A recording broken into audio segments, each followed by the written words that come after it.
here. Sure, yun lang naman pala eh.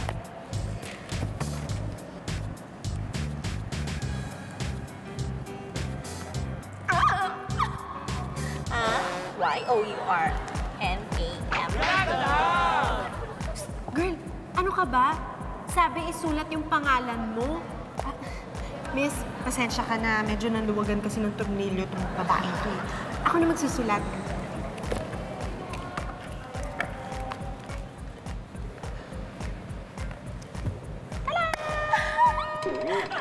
Sulat ko, Thank you. Ano ba kayo? Napakasimple na nga lang ng instruction ko, hindi mo pa makuha. Sabi ko, isulat niyo yung pangalan niyo, di ba? Ganito.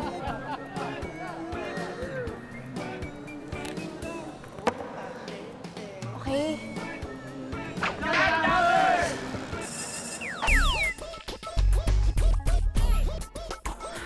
So hunger. I'm hungry. Ay, ma'am, ito na po yung order niyo. Sige na pala eh.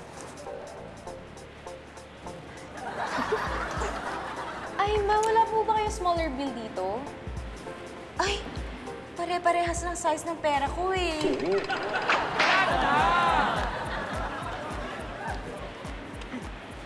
Akin na nga yan. Akin. Ano ka ba? Smaller bill. E di i-fold mo yung 500 pesos. Oh, ganyan. Ito yung smaller bill mo.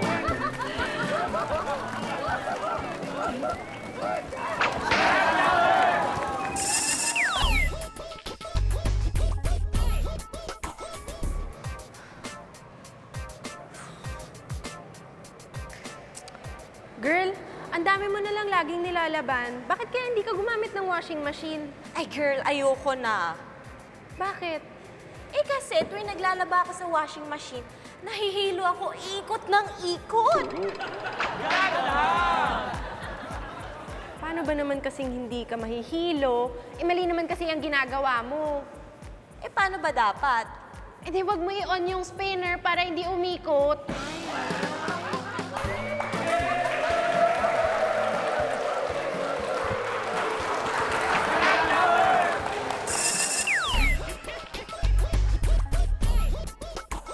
Ay, miss, take out yan, ha? Ah, sige po. Girl, what? Ano ka ba? Bawal yan? Hindi ka ba nagbabasa? No, outside food allowed. Ibig sabihin, hindi pwedeng dalhin ng food outside. So, ma'am, paano po? Take out pa rin po ba to?